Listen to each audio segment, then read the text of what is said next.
like about this milestone is also that at 2 years, what it's saying is that until your kid is 2 years old, your kid is a sociopath. They don't have any empathy whatsoever. They don't know how to do that. They are just 100% a sociopath. That's the CDC, folks. That's who said that, not me.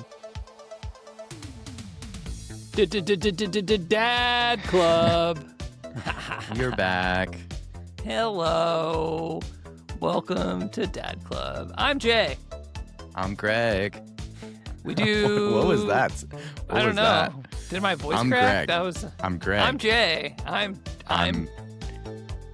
Greg. I'm Ron Burgundy. We meet here every week to talk about being a dad. Sometimes we vent, sometimes we brag. We're mostly just figuring out how to do this thing. If you're a dad, you're already in the club. Welcome to Dad Club. Let's start with something new that we've never ever done before, but maybe we're going to do it every week now. It's the question of the week. You can write in to us like Eli did, friend of the pod, dad to Miles, age 1, card-holding member of Dad Club. Just a brief round of applause for the card-holding members of Dad Club, mostly Eli, who wrote in. He writes, "Hey guys, I know your kids are small too, but a milestone map would be super helpful. Like when they're about 3, you stop having to wipe their butt, and that's a game changer. Or when they're this old, they understand the word stop. Can you give me some sort of map so I know what to expect?" Greg, your thoughts? Well, short answer is no. We are not qualified for this. We are definitely not qualified First to give of all, any sort of Eli, map. you obviously don't know Dad Club if you think that we can do this. but God damn it, we will try. And by try, I think we'll do some of our own internet research on this and then try to distill it back to you, so that after this, you won't have to do much research on your own after this. You can just go straight off of what we're about to tell you. We're going to give you the official Dad Club map to toddler parenting. So what follows is mostly from AI, but Greg and I did do some editorialization, so you can trust it. All right. This is the official Dad Club map to raising a toddler from 2 guys that have kids that aren't quite toddlerish yet. You're in toddler. You're in Toddlerville. This kid toddles big time. But yeah, here you go. All right, starting off strong with 2 months, milestone 1.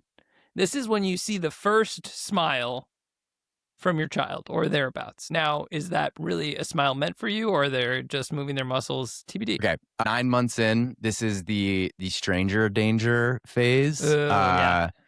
So yeah, they're a little bit shy. They're a little clingy. You'll notice, at least I notice this now with Lou. He's almost 11 months. That like if you're holding him and he sees someone he's never seen before, like he'll get a little shy, a little like blank stare in the face.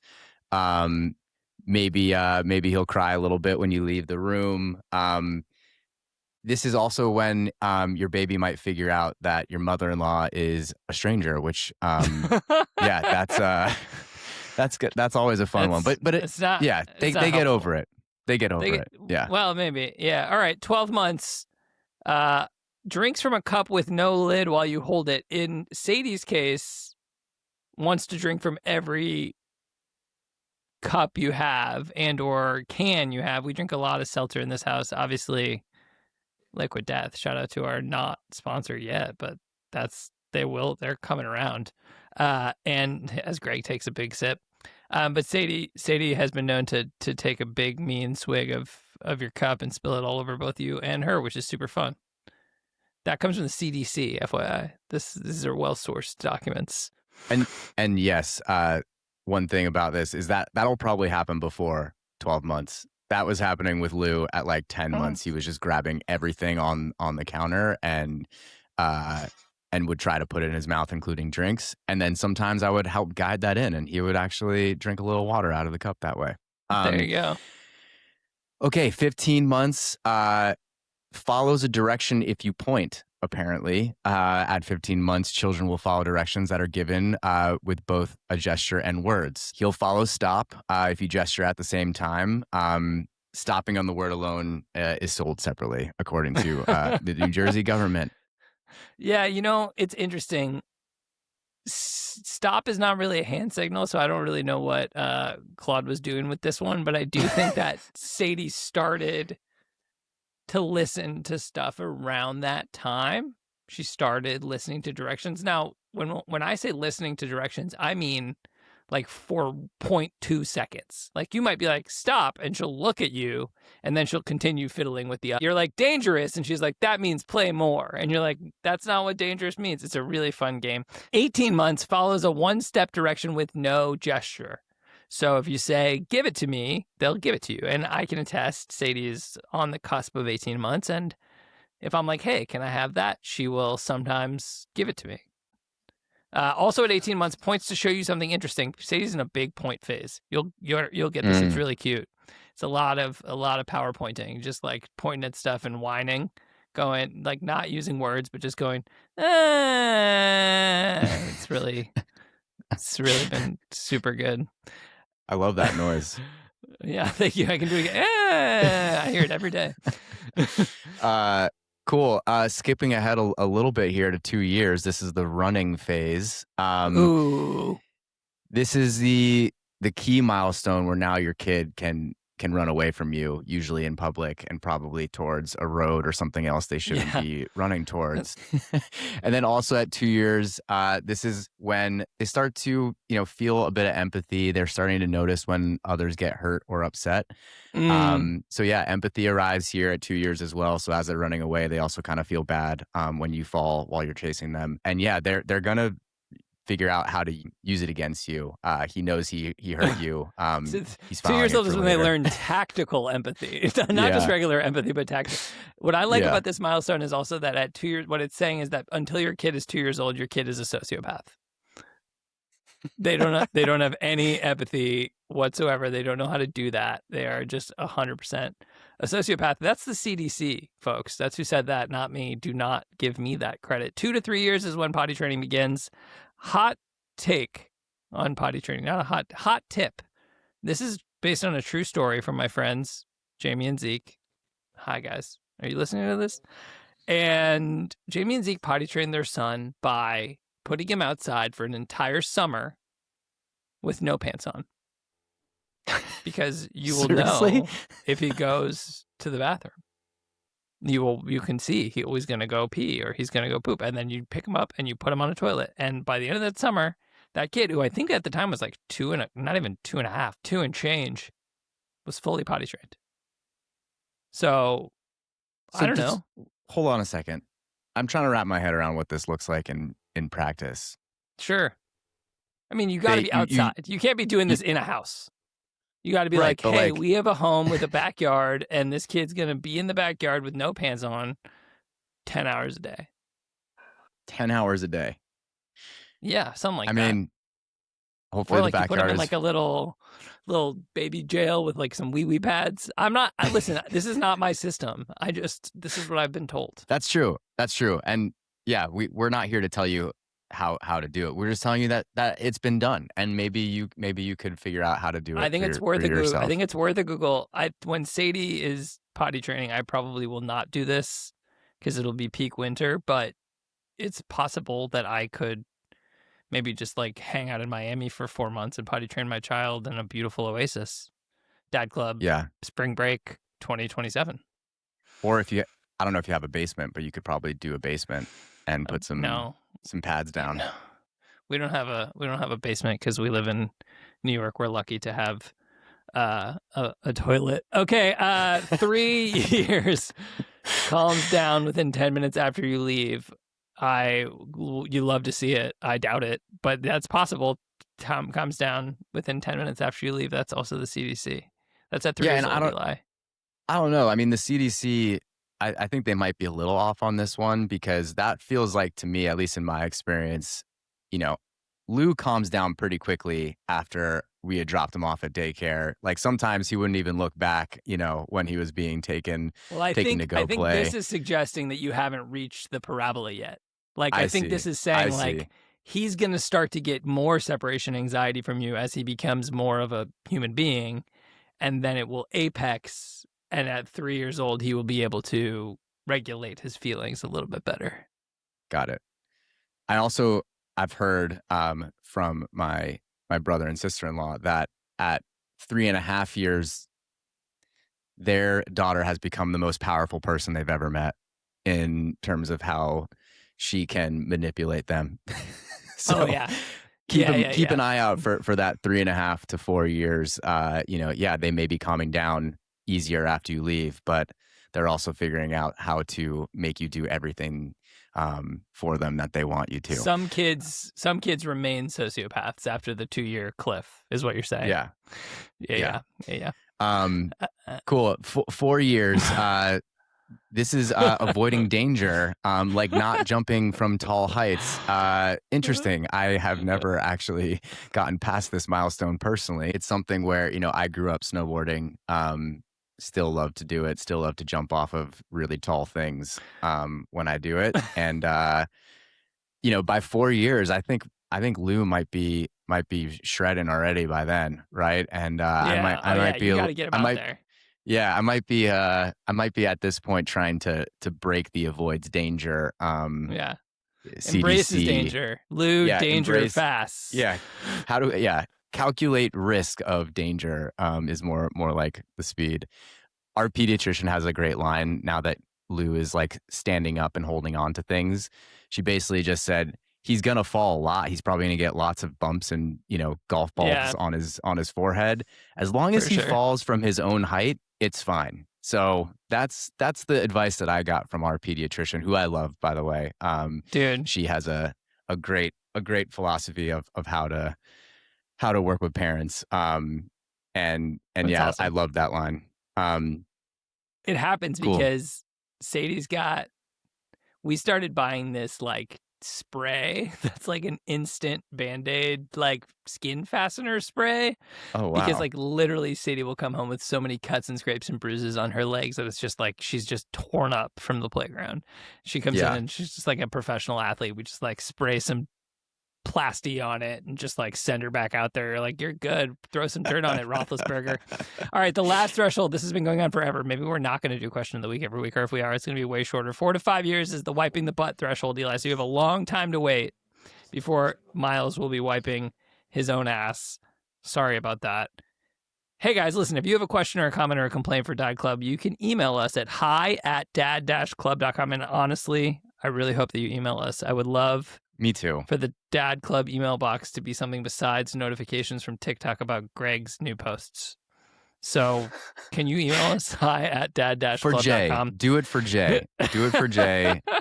And do it for me too, so I can learn more about things like toddler maps and the milestones, because it's helpful. It's helpful to be forced to learn things like this so we can give you advice on it. A complaint, something you want to talk about being a dad, just email us. All right, let's get into it. Let's start with our little shits.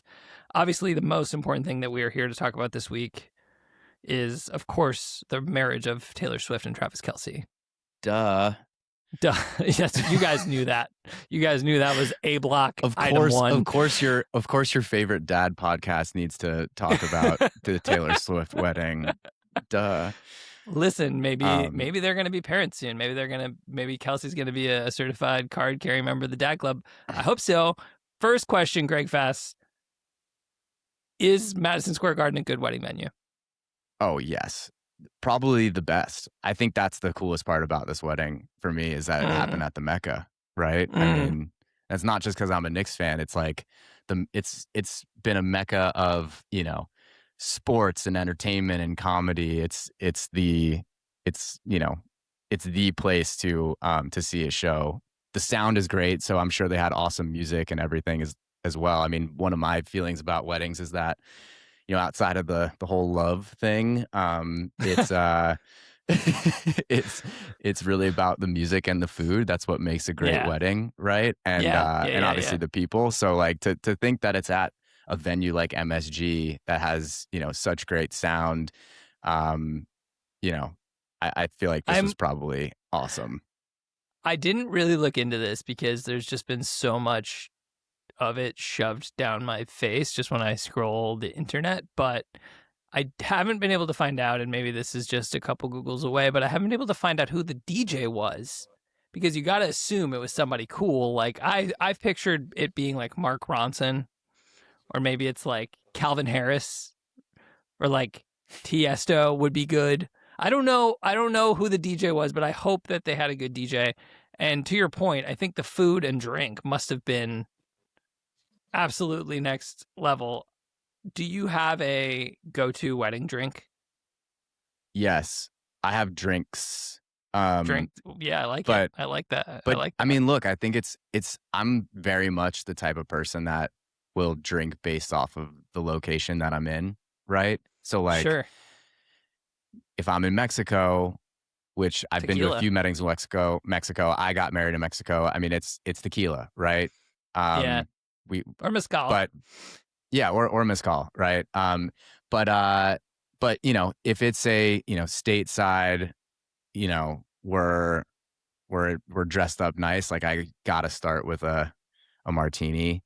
I do my martini shaken with gin, super dry, bone dry, with a lemon twist, and like it just gets you in like the fun, you know, elegant party mood. There's nothing better than that. And honestly, it keeps you from drinking them too fast, because like you really can't chug a martini, right? If someone hands me a margarita, that thing is gone in like 5 minutes. But with a gin martini, it's a strong move. I'm also, first of all, we learn so much about each other every week here on Dad Club. We're both dry gin twist martini boys, which is strong. Hell, it's a strong yeah. move that you don't see a lot of. You got a lot of dirty guys, and that's not for me. What gin? Yeah, what gin? What gin is I your go with choice? a Hendrix or a Botanist if they have it. What about you? Yeah, I mean, I like those too. If there is it, Monkey 47 is my go-to. Great Hard one. to beat, but you're not going to find that. Maybe at the Taylor Swift Travis-Kelce wedding, they had Monkey 47 at the open bar. I would bet. But I mean, there was what, 1,000 guests at this place. I mean, what do you think that this is the worst part about any big wedding is like how long the lines are for the bar, right? Like what do you think that setup was like? Well, first of all, like, did they open the concession stands? Like, did they have like fuku chicken tenders going? Like that would be lit. Like your like late night food is fuku. Second of all, like, I don't know, like maybe they've got guys pouring beers. You got to assume Travis-Kelce drank 1,000 beers that night. Yeah, and his friends. Like the offensive linemen from the Chiefs who were at this wedding definitely crushed multiple. I mean, the kegs. entire tight end university was there, and like those guys. I mean, Edelman was there. Like there were so many guys who were just like tertiarily related to the crew. And you're just like, I mean, George Kittle can like probably drink 1 million beers, right? That's why I'm saying, like, if they didn't have Tiesto, they were doing something wrong. On your wedding drink, I just want to say, I think a martini is a really strong move, because I am such a sucker of I get a tequila soda with an orange. That's my drink usually. And I'd like to get a nice reposado if they have it. And the problem is I'll drink 15 of them. And then all of a sudden Robin comes over and she goes, "How did you get so drunk?" And I'm like, "You're the drunk one. Don't talk to me about like that. This is your fault. Why would you take me to a wedding and not expect me to be wasted drunk at 8:15? This is what life is like." And I think drinking a martini could be the solution. However, if you drink more than 3 martinis, I don't know about you, but 3 martinis that's a night. Yeah. Look, I think, like I said, it helps with speed control. It's like a speed bump. A dry martini is like a speed bump, right? I like it. Also, people are going to take it out of context. That means something completely different. That takes me to my other point, which is I don't remember the last time I was at a wedding where I wasn't on mushrooms at the same time. And I also find that when I do partake in mushrooms, that it helps with the drinking a little bit, where I'm not just like sucking them down in the same kind of fashion. Yeah. And here's the other thing I'll say about weddings nowadays is that, and I don't think it's the same with this Kelce Swift marriage, but most weddings now that I'm going to, they're, 3-day long events. You've got the welcome party, you've got the actual party, and then you've got like the brunch day party the next day. I haven't been to a music festival in a while. I used to go to a lot of them. It's like an adult music festival now. You're partying 3 days straight. They get pretty crazy. I mean, Jay, you and I met at one that was a serious it was bender. Lights out. That was a lights out party. Yeah. So, that's just the way we're at. Speaking of which, congratulations to Gabe and Gabe. Yes. Gabe, now new member of the Dad Club. Of the Dad Club, yes. Shout out Gabe. That's the wedding we went to. Shout out to Gabe and Carolina. It's crazy to think about. I was just at a wedding a couple of weekends ago, as we talked about, in Scotland, and like without the kid, which meant that I could go harder. But Friday night, I drank, 5 to 6 drinks, which is a lot of drinks. And then you wake up the next day, and I don't know if you're a Whoop guy or an Aura guy. I'm a Whoop guy right now. I could be convinced. I could be convinced to change to Aura if they're listening and they want to sponsor me. But as of now, I'm a Whoop guy, and you check your recovery score. And your recovery score is like burgundy. You know what I mean? It's like 22%. Your sleep was shit because you drank alcohol. Literally, that's all these things tell you. It's like, oh, did you drink alcohol last night? You're not doing a good job. And you wake up and you got to rally and go hard the next day. And like you said, sometimes into Sunday as well. As a parent, do you think that your stamina for alcohol has decreased? I definitely feel like I get more hungover when I wake up in the morning now. But here's the thing that I realized when we were in Tahoe over the weekend, because we went to Tahoe for July 4th weekend with Emily's dad and his family and brother and sister-in-law and their 2 kids. And yeah, we all like to drink alcohol, and we drank a lot of wine. We drank a lot of Don Julio 1942, which is a great like it. It's hard to beat that. And every morning I woke up feeling like, oh God, this is not good. It's 6:30. Lou is going to be up momentarily, and I have a splitting headache. And then, I go and I drink a glass of water. I have a cup of coffee, and then next thing you know, Lou is up, and I'm playing with him, and like I forget that I'm even hungover. And I remember this with my dad, actually. Like, I never remember seeing him hungover ever growing up. And I don't know if it's just something where, sure, if you got absolutely blacked out, right, the night before, you're not waking up and feeling good, right? Like, it's gonna there's a limit to this theory. But I think the if you're having a normal amount of alcohol and you wake up and you feel a little hungover, as soon as like you start getting into the day with the kid, like there's so much stimulus that it almost goes away, and you like snap back into feeling good. And that happened like a few times for me over this weekend. I think it's self-selecting too, like I find myself drinking less than I would have if I didn't know that in the morning I've got to be Sadie's dad. You know what I mean? Like, even here, we also went away for the weekend. Where if you haven't noticed, I'm in a ship. Can you tell? I look like I'm in fucking 2001: A Space Odyssey made out of wood. I am still up in the Hamptons in the attic. That's why my face is red, because it's hot up here. Heat rises famously. And so we're up here with some friends of ours. They brought their kids. We've been up here for a little over a week. And, I find myself at the end of the night, Brad, who's one of the buddies who's here, is like, he got a nice bottle of scotch. He wants to drink scotch at the end of the night. And I know if I have more than a half of a glass of that, like, it's going to be lights out for me the next day. Like, I'm just going to have such a rough morning. Yeah. And so, you take it because you want to hang. But you also are like, if I drink this whole drink, I'm going to die tomorrow. And I think that's something that I had never. First of all, I think, part of it is age, and I'm a little older than you. But like, as I push 40, like, it is depressing that this is the way it is. And I actually am curious, because I watch some of these older folks who I know in their 60s and 70s, and they drink so much liquor that I think maybe we're just in like this, like, this is a theory of mine. I think that actually between like 38 and 55 is this like dip in your life where like your alcohol tolerance goes down.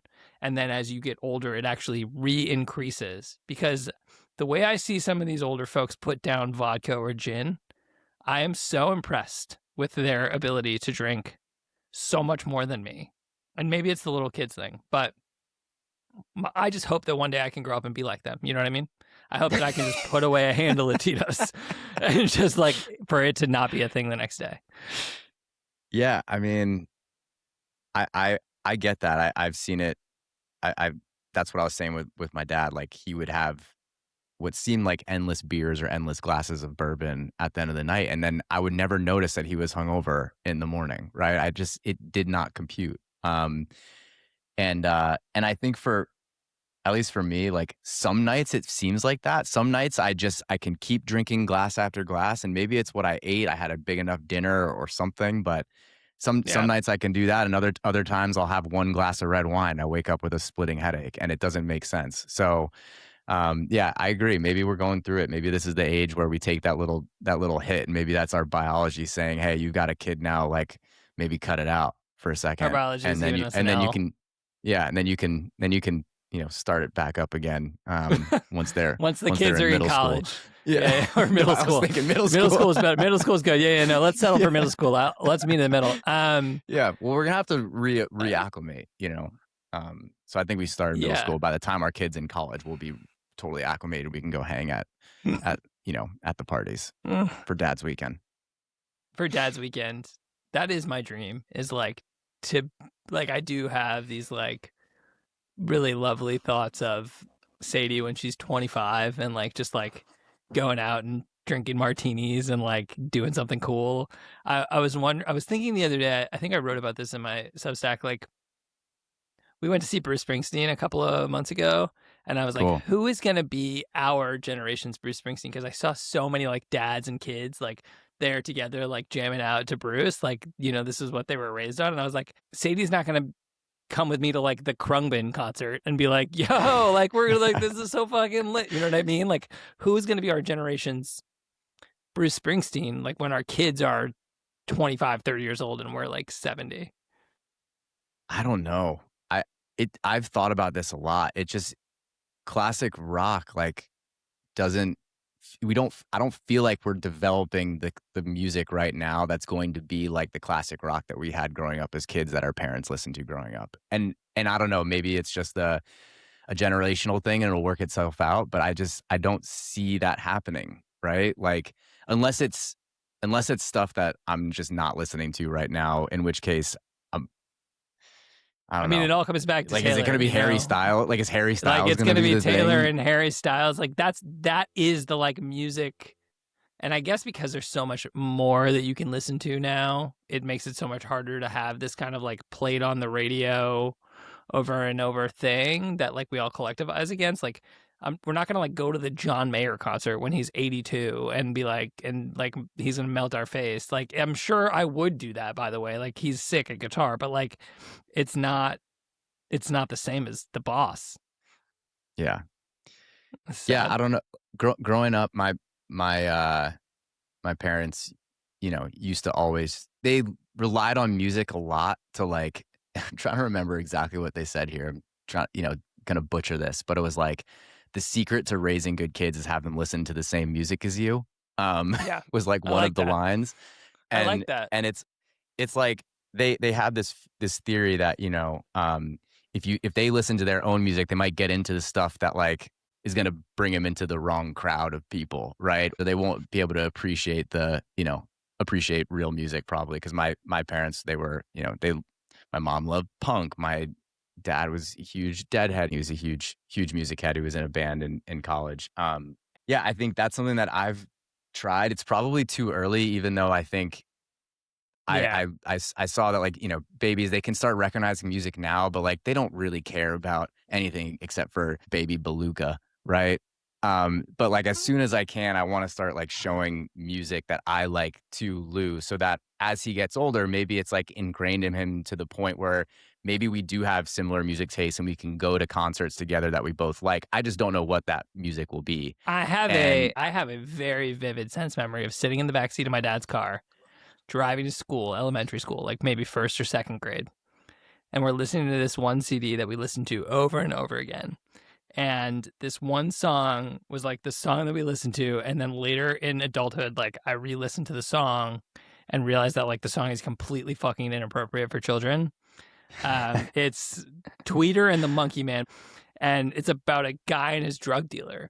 And and like we loved talking about the Monkey Man because like we were kids and we loved animals. And like I can hear the song playing and I think about that all the time because I like, you know, I love Tom Petty and I listen to him a lot, but like that my dad's taste in music really did dictate what my taste in music would become in such a strong way, the same way yours did. Like I didn't grow up listening to punk music, and so punk music was always one step removed for me.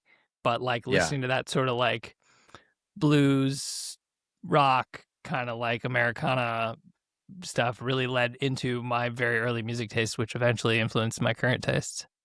I think what you listen to in the car 100% opens your mind, even if you're not, even if you don't realize it at the time. It opens your mind to like, you know, understanding the rhythm of a certain type of genre of music, and like there has to be something to that, right? Like totally. There has to be.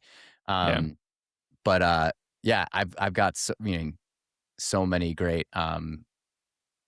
concerts later in life that I went to full family. Like we had the tradition going to the LCD shows. Oh, that's amazing. In Brooklyn. My parents would literally never. Yeah. So like that's a great example in my opinion of like, okay, if you listen to similar music, right, as your kids, and as you grow up, right, and as they grow up, they'll find new music while you're also finding that new music. You don't have to just only listen to the things that you listened to when you were a teenager, right, as you grow. Totally. So like then we could go and both really enjoy that show, right? Or like, and then we went and saw Grateful Dead as a family at the Sphere, right? And it's That's like sick. that's something that I can really appreciate because we grew up with that playing in the car rides to Vermont, you know? Totally.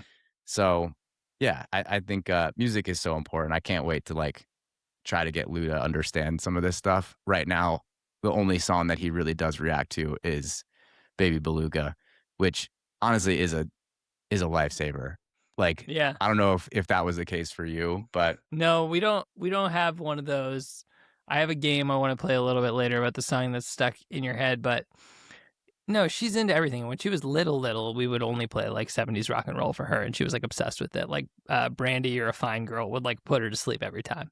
And so like, you know, we throw on Looking Glass and it's like that works. But I agree with you that like I look forward to the day that she's able to really be able to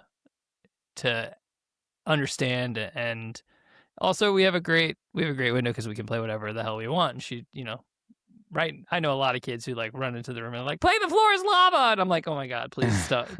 Please, we're listening to Leon Bridges, guys, get out of here. Okay, I have one more question I want to ask you before we move on to some dad sports. Do you feel like the summer is already over? No, I don't. But I also live in LA, and we have a summer that starts way later, right? Like for us, if you live in California, if you live in LA, or if you've ever lived here, May and June, while like the rest of the country is getting into the swing of spring and into summer, we're in what they call May gray and June gloom. So we've got, you know, it's pretty chilly in the mornings. It's gray every morning. Sometimes the sun will come out, you know, in the afternoon, but like it's not really summertime. Like if you live on the East Coast or anywhere else, like don't come to LA in those 2 months. It's just not worth it.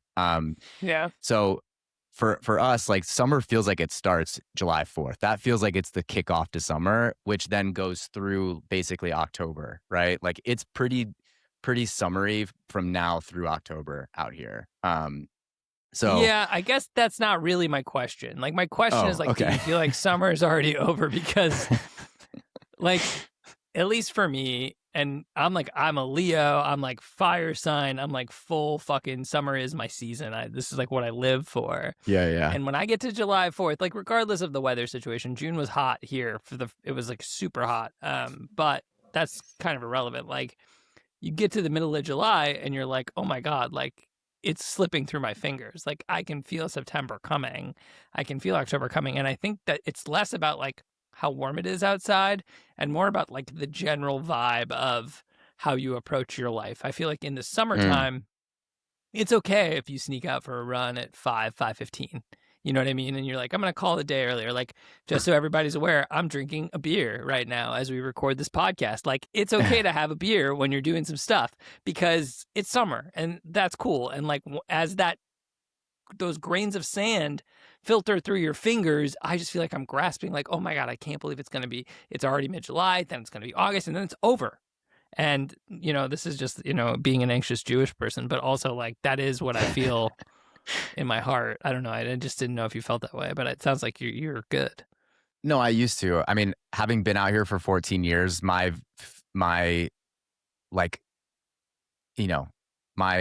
connection to seasons has completely shifted. It just doesn't hit the same out here when you don't really have much of a difference. Yes, it rains a bit more in the winter. It's a little bit colder on the west side in the winter. But other than that, like outside of May and June, it's pretty nice here all the time. And like you can go out and enjoy and have it feel like summer on most days, like between now and basically Thanksgiving, right? And so I don't have that same anxiety. When I was on the East Coast, I sort of did, but that was a very long time ago. And I also was obsessed with snowboarding. So like I couldn't wait for the summer to be over so I could go snowboarding again. I even would go to little side story. I would go out actually from Connecticut to Oregon every summer for about a month so I could snowboard on a glacier in the summertime.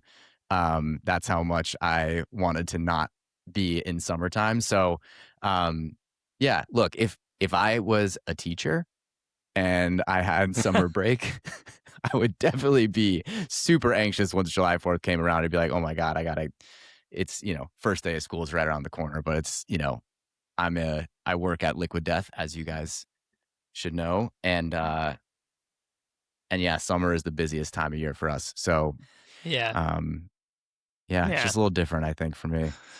But I get where you're coming from. I do. All right, well, let's talk about Bill Simmons and getting a pipe shoved up his ass. I don't know if you guys saw, this is the dad sports section. This is the section in which we talk about sports and where dads do sports. That is the affiliation here. I don't know if you guys saw this, listened to this, heard about this. Jaylen Brown, Boston Celtics All-Star, was traded to the Philadelphia 76ers in a shocking trade for Paul George and 2 draft picks. And Bill Simmons, Celtics lifer, fan, podcaster. I guess we can call him our colleague technically, because he's also technically a podcaster. He's a colleague. Yeah. So our colleague Bill Simmons reported on this trade, and he let everybody know that he was getting a colonoscopy at the moment at which Jaylen Brown was traded, and he like came back from the anesthesia, and his wife told him about the trade, and his reaction was that he thought he had died and gone to hell. which is very funny to me. I listened to the full Bill Simmons podcast about the Jaylen Brown trade, and there's a lot of interesting pieces about it. We can talk a little bit about the contract and the trade, but for the most part, the thing I noticed about Bill Simmons' podcast was, and I looked at the episode, 1 hour and 8 minutes of a almost 2-hour podcast episode were spent talking about one trade. Okay. 1 hour and 8 minutes of that entire podcast. He talked about the New York Knicks one time in reference to the fact that the Knicks had signed, that the Celtics had signed Mitchell Robinson away from the Knicks. That was it. I understand he's a Celtics fan. I understand that he's covering the Jaylen Brown trade. I understand he was getting a colonoscopy when it happened, which is very funny, as I've said before. However, to not talk about the NBA champions in a basketball podcast feels disrespectful to me in a way that I don't know that I can allow. Well, this poor Boston fan had to talk about the Knicks all playoffs long. since the Celtics lost to the Sixers Mm. very early in the playoffs. So he was actually forced to talk about the Knicks for so long. He couldn't wait for it to be the offseason so he could make this trade his podcast Super Bowl and really focus on the Celtics here. But look, like, I mean, I listen to Bill Simmons during moments like this where I know something bad happened, right? Yeah. That he's going to be upset about. That's when I tune into Bill Simmons as like, because I get joy out of watching Boston fans suffer. So I don't mind that he didn't talk about the Knicks in this particular case, because it was just fun to hear him really sad and upset. And that was why I listened to Bill Simmons more than I ever listened to Bill Simmons throughout the Knicks playoff run, was because I just loved hearing him being forced to talk about the Knicks in a positive light. And yeah, look, he knows his audience is mostly Boston people, right? Like, I feel like his audience is so like Boston skewed. Like, sports media in general, I think we have to just call a spade, and there are people who are probably listening to this who know a podcast that I used to work on, hosted by a very famous Boston sports fan. But I have to say, like, it's actually weird how many Boston sports fans proliferate sports media in general. Like, it is this community of like people who are like, oh yeah, I'm a Red Sox, Patriots fan, Celtics fan. And as we've said on previous podcast episodes, like, fuck those guys. Like, you got 20 years of winning. Like, get out. Stop it. Nobody cares. Like, go play your sad violin elsewhere. Like, Jaylen Brown got traded for Paul George, which is the second worst contract in the NBA as ranked by, I think, Bill Simmons himself. And now you got to pay Paul George $50 million a year to, like, I don't know, he was suspended for like 40 games last season. Like, who knows what's going to happen this season? Listen, first and second of all, shout out to Paul George for having that contract. I think it's amazing. He's also, I think he actually technically also our colleague, Paul George. Shout out to our colleague, Paul George. Too. Podcast P. Shout out to Podcast P for having such a good contract. Such a good contract that it makes Celtics fans like Bill Simmons wildly depressed that you're on his team. I'm so happy for Paul George, you know, with that contract, and now it's on. This is what we want as Knicks fans, right? Like, this is what we want as human beings. We want our colleagues to succeed, and Paul is succeeding on a global level so high. Except for those couple years of the Patriots prior to Drake May, where they were just kind of fumbling around, you know, this has been actually like a generational run of like negative Boston sports news. It's been amazing, truly. It's great. It's what we need, because we had leading into the we had the, you know, the fraudulent Patriots loss, right, where they beat basically every backup quarterback in the AFC to go to the Super Bowl, only to get you know, absolutely demolished by Sam Darnold. Which, legend. As a Jets fan, I take some credit for that. I mean, as a USC graduate, I would tell you that we can Sam both Darnold take a little bit of credit. Absolute guy. Love this man. So we had that rolled swiftly into the whole Vrabel and Rossini saga on the rooftop of that hotel in Sedona, where they were just, you know, interlocking the fingers, apparently. No comment. And then that rolled straight into the Celtics being bounced by the Sixers, and that was the first round, right? It was the first round. Remembering? It was the first round. Another first round exit. Jason Tatum had come back from his ACL in record time and put out a Super Bowl 6-episode documentary about it. Super Bowl Which also loss. Shout out to Jason Tatum, who I love, St. Louis, Missouri. I do love that guy, and I wish he would come be on the Knicks, but you know, it's life. If he was on the Knicks, I would love him too, but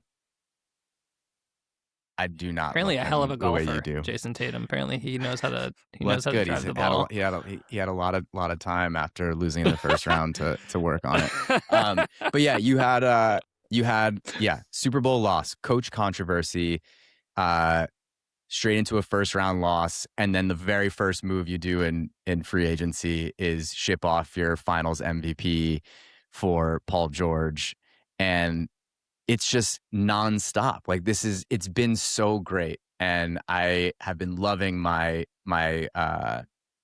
AFC East focused group chat that I have with one Boston sports fan, where I've just been able to basically take the high road for the first time in my entire fucking life. Yeah. And it feels good. Feels good. Feels good. It does feel good. Yeah, if you're a Boston dad, let us just say, first of all, we love you. And you are still a card-carrying member of Dad Club. But we do have to be honest with you that we think that you need to just lock it up for a couple more years. You're not allowed to talk about sports. Not here. All right. I want to talk about USA. I appreciate our Boston fans, because without them, winning wouldn't be as sweet, I have to say. Ooh, that's the better way to say it. All right, Greg's take wins. All right, let's talk about the United States men's national team versus Belgium. The tagline was, "Why not us?" And I think they showed us that's why. Oh my God. That's why. What a disgrace. They lost 4-1. They lost 4-1 on Monday night. And we're recording this on Wednesday night, so it's been a couple of days for everyone to digest. There's been a lot of think pieces. Seen a lot of stuff that's like very poised about how big soccer in America has become and how great this was and what a step forward. And obviously it was, they fell apart.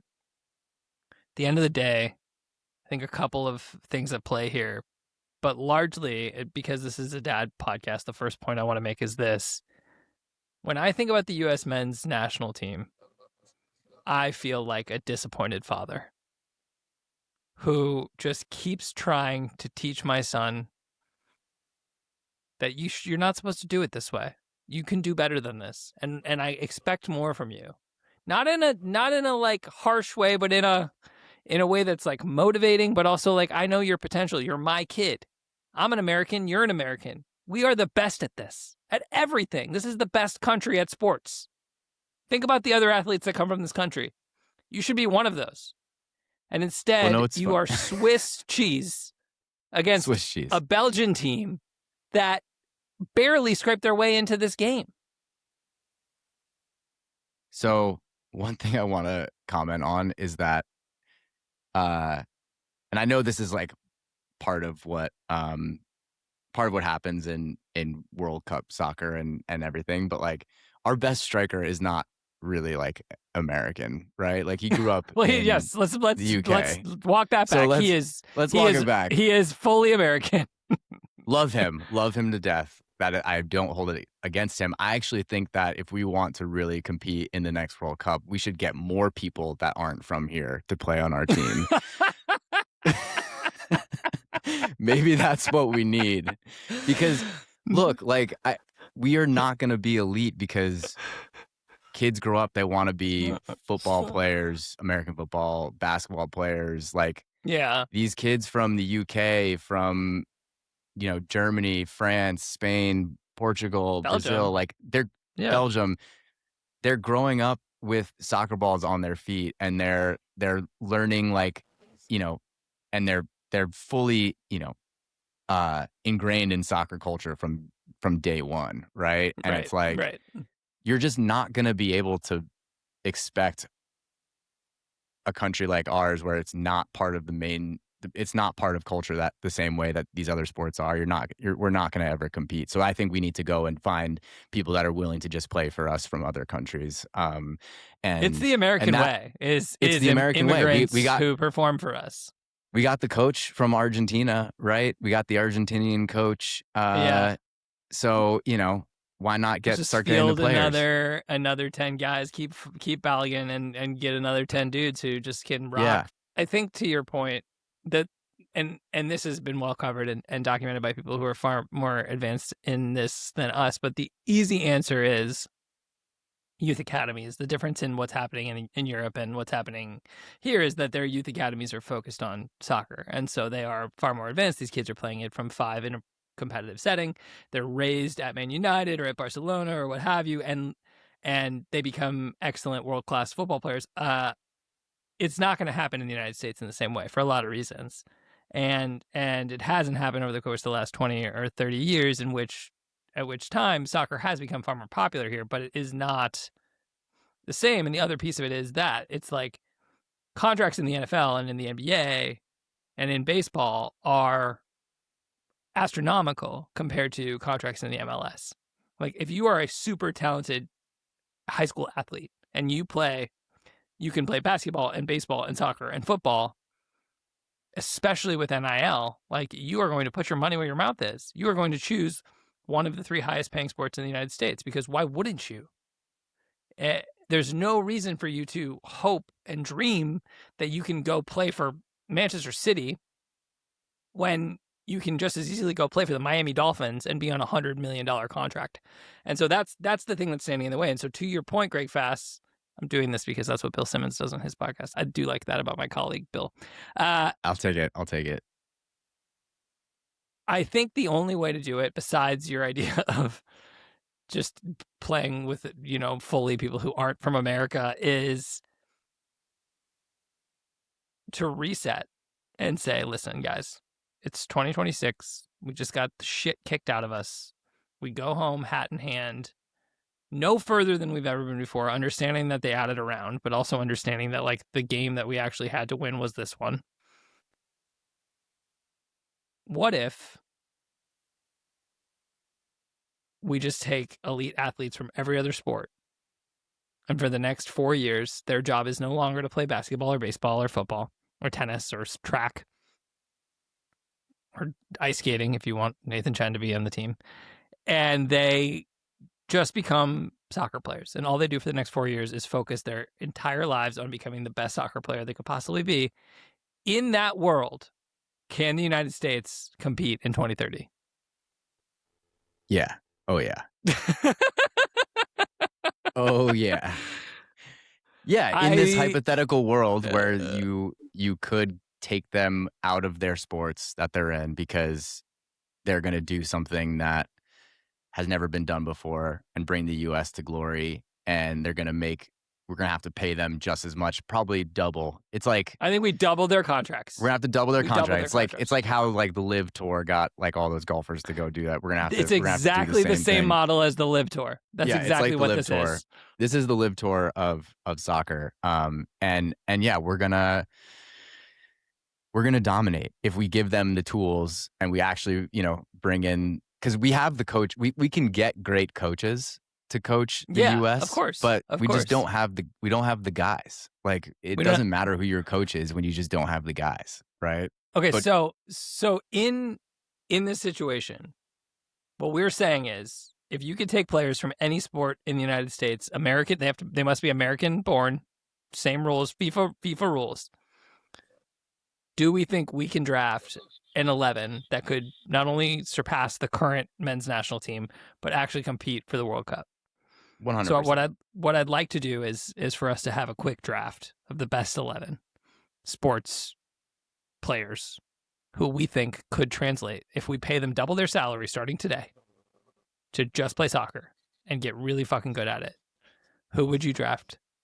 Let's do a snake. You start. Let's start at goalkeeper and move our way up to striker. Okay. Goalkeeper, I'm going with someone who has, elite body control, who has great hands and can take that to stop anything, right? Catch any ball, right? Sure. Get up. So I'm going with an NFL wide receiver by the name of DeAndre Hopkins. Best hands in the game. D-Hop. Huge hands. Nurk huge goalkeeper. hands. Right? He's tall, he's lanky, he can catch everything. Nothing's getting past him, right? I can see this happening. I could see a late in life Nurk just going, you know what? It's time for me to go play keeper at Spurs. I could see that happening in real life. Okay, for my goalkeeper pick, I had a similar idea. You want great hands. You also want long limbs. I'm going with the GOAT, Kevin Durant. All right. Big man. Can reach a lot of balls. Big wingspan. That's my goalkeeper pick. Who do you got at defense? Yeah, we'll go right back. Also at NFL. I think NFL players are going to translate really well to defense. Sure. I'm going with a cornerback, which I think is a really good crossover and skill set. We're going Sauce Gardner here. Yeah, I had Sauce on my board as well. As one of our backs. He's got fluid hips. He's got insane closing speed. He's really comfortable defending one-on-one in space. You know, he'd be right on top of these guys, right? We would be inventing a whole new style of soccer where like you're like up on these guys, like you're jamming them on the line kind of thing. I love right? it. I love it. I think that's going defensive back for wingbacks is the move. And I had Sauce on my list as well, but I'll pick somebody else. But I think in general, when you think about, first of all, these D-backs also in their day, I'm sure in high school and probably in college, were like top level wide receivers as well. And ultimately they chose to play, D-back. And in this world, like these guys get to also get some attacking done. They get to run up, they get to cross in. Totally. I'm going to go with Patrick Surtain. Similar skill sets. Also right up in your face. Also going to grab that ball. So that's my right back. Who do you got? Who do you got in the center? Give me both of your picks for center back. Center back, we're going big bodies here, right? Big boys. Like it. First center back, Myles Garrett. Ooh. Okay. Rare traits here of size and speed. He's explosive on his first step. He reads the play insanely well. He's a big, right? Like you would think like, oh, he's like other guys are going to run around him. The dude's ran a 4.6 40, right? He's fast. He's an insane athlete. Yeah. So like he's got this huge body. Like imagine him in the box too, like when you're up on a set piece or something. And then my other center back going to the NBA is Bam Adebayo. Super mobile, great shot blocking instincts in the NBA. I think that translates. He's got great feet for his size. He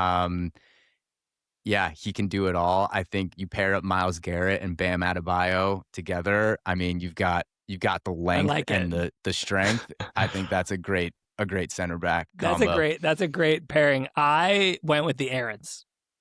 Obviously, I'm referring to both Aaron Donald and Aaron Judge. Both big boys. Both lockdown. You do not want to be up against Aaron Judge for a header in the box. I mean, you just don't. He's an injury risk. Let's be clear. But I think between him and Aaron Donald, they're going to lock down the center of the field. All right. It's funny. I actually had Aaron Judge as my striker for like his hand-eye coordination, like a Peter Crouch type player. He was going to be able to be clinical when he's finishing, right? With that coordination. He's off the board. He's off the board. I know, he's off the board. I'll rethink. All right, another wing back, and then let's get into the midfielders. Cool. Yeah. Probably like a pretty chalky pick here. But Jalen Ramsey, I think would be a great. You want him chirping. Yeah, he's super physical. He's really quick. He can handle like a winger. He's real fast. Yeah, I think Jalen Ramsey fills that need really well. I like it. Yeah, I've got a couple guys in this slot. You took my other pick, Sauce Gardner, but I'm thinking maybe like a Fred Warner or a Minka Fitzpatrick could also just lock it down here. I'll go with Minka. I'll go with Minka. I might want to use Fred later. All right. We got to go with 4 midfielders. I want to speed it up, but let's get all 4 of your midfielder picks. Okay. In the midfield, we're going to be going a combo of, this is a theme for me, NBA and NFL. This one's a little controversial, but Draymond Green. Sure.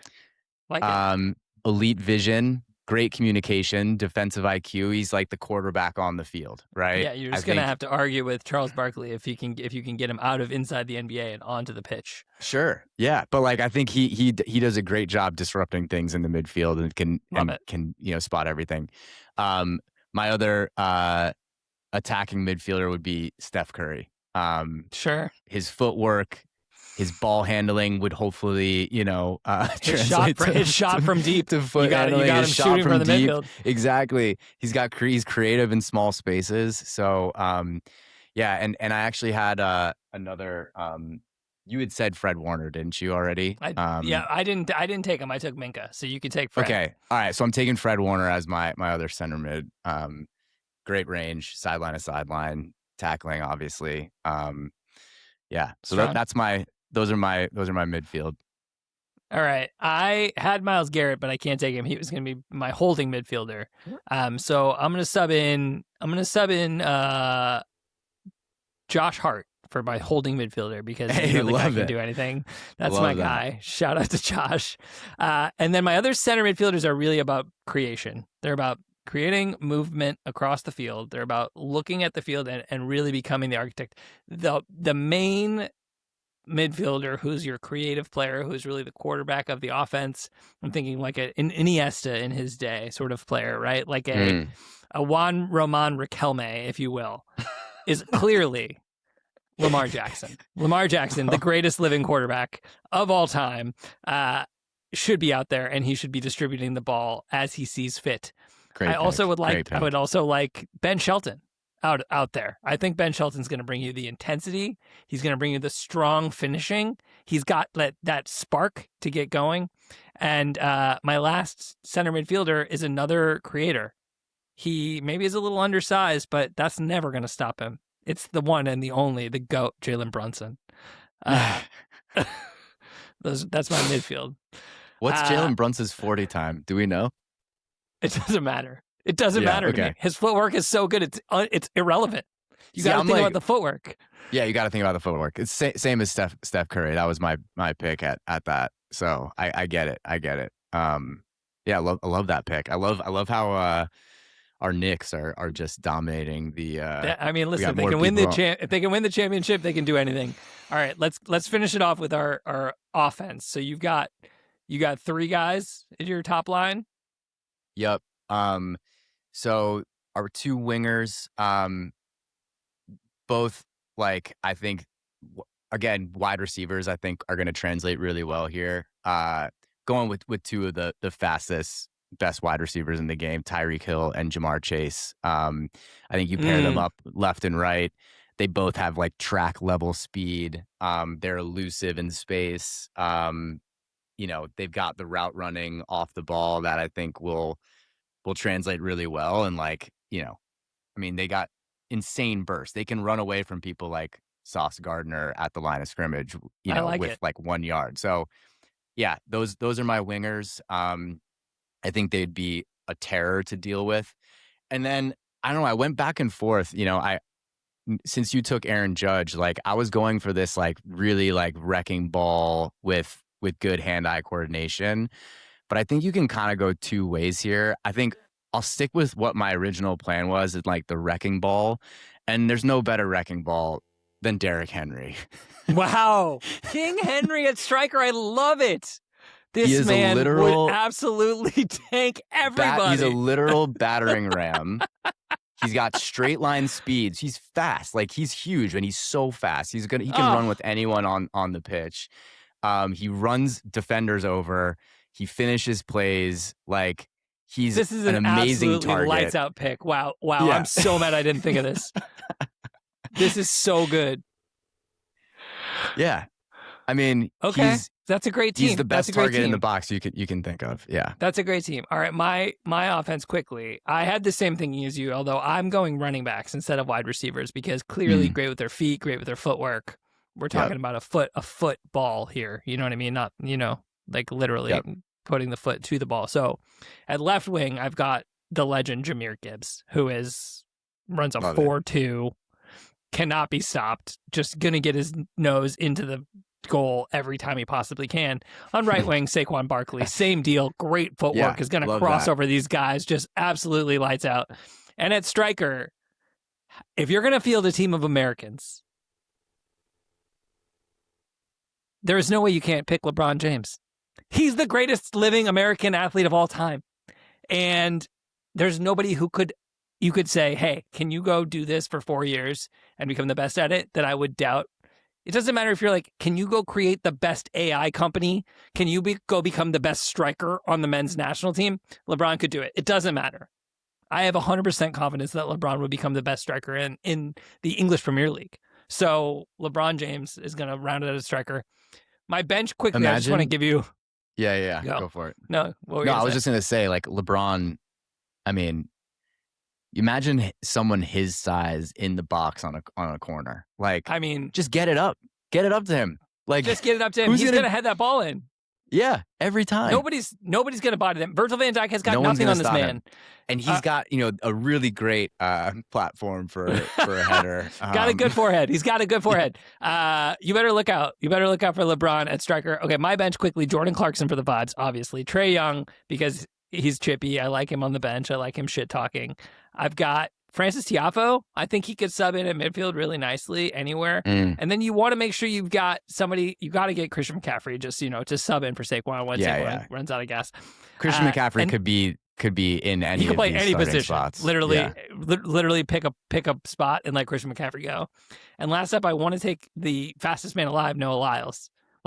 I was gonna say that was one area that we left out here was actual sprinters. I feel like he could be a great sub late in the game when and just Derrick kick Henry kick a long ball over and let Noah chase it, run past the keeper, tap in.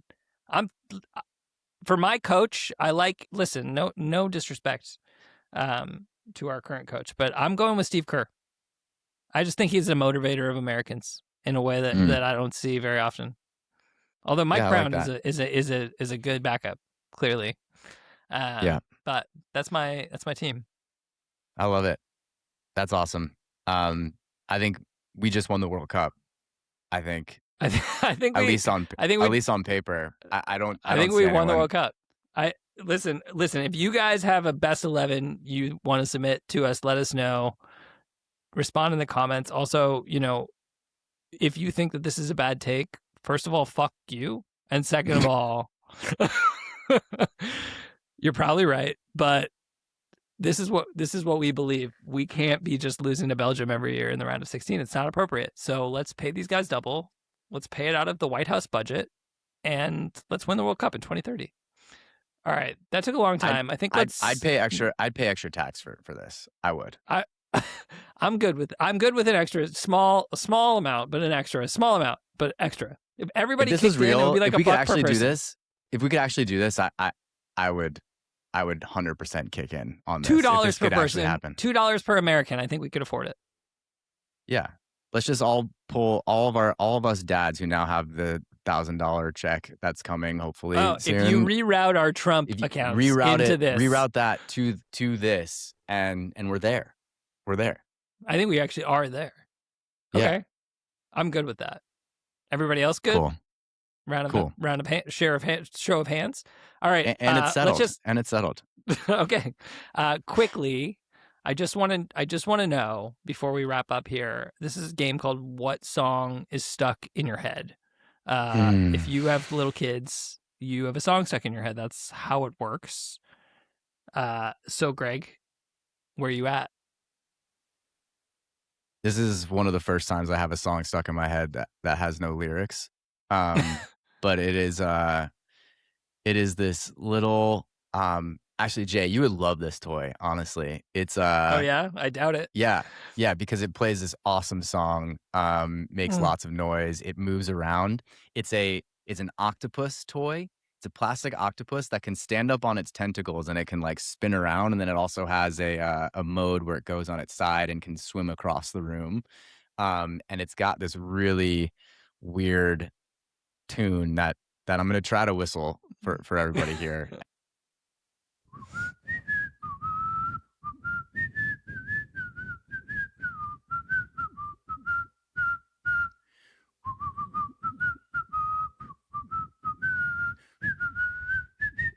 Still going.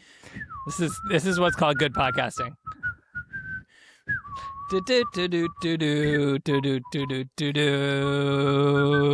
And it just keeps going over and over again. And yeah, while I'm brushing my teeth, while I'm waiting for something to download, it feels like it's almost like Jeopardy music for me now, in the background of my brain. It does have a vaguely Jeopardy vibe. Something. But it also has this kind of creepy vibe. I don't know. You got to hear it. I'll.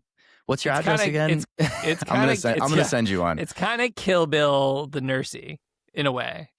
Yeah. You know what I'm talking about, the nurse that whistles and walks. I mean, maybe it's just because you were whistling. Yeah. It's really creepy, honestly, and it's this like creepy little jellyfish thing, and Lou fucking loves it. And you know, if Lou's happy, I'm happy. Yeah, he's happy. You know, he can do some solo play with it and everything. Our dog Ralphie thinks it's terrifying as well. But yeah, it's stuck in my head, and I can't. I don't remember last time I actually heard it, but it's still stuck in my head. You know what does that make sense? Yes, 1,000,000%. 1,000,000%. Yeah, that's one. Okay. What about you? Well, I want to show everybody something about this fucking weird room that I'm in while I perform the song that's stuck in my head. Everybody just hold on. Like, vamp for a second. I can whistle again. You want me to keep whistling? Oh my God. Bang! Oh my Welcome God. to the fucking disco, folks. Why weren't these on the whole time? This could have been a whole party show. I think it's very overstimulating. I don't know a lot about this house that we're staying at, but I can tell you that if I looked hard enough, there would be lots of drugs in drawers.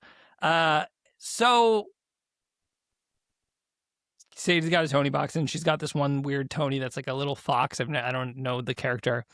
And he sings this song, and it goes, 1, 2, 3, 4, 5. Once I caught a fish alive. 6, 7, 8, 9, 10. Then I threw it back again. Why did you let him go? Because he bit my finger. So which finger did he bite? This little finger on the right. And just then starts repeating, or there's more verse or whatever.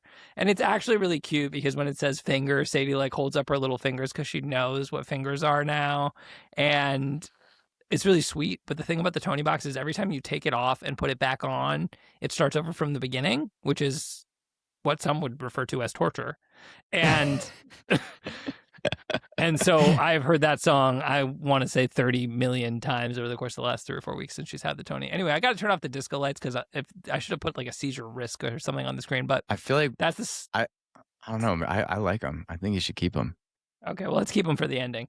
Okay. That's the song that's stuck in my head. This has been Dad Club. I think this was a good episode. Did you have a good time? I had a good time. Yeah. I mean, I love drafting. Yeah. That was fun. I hope everybody else had fun.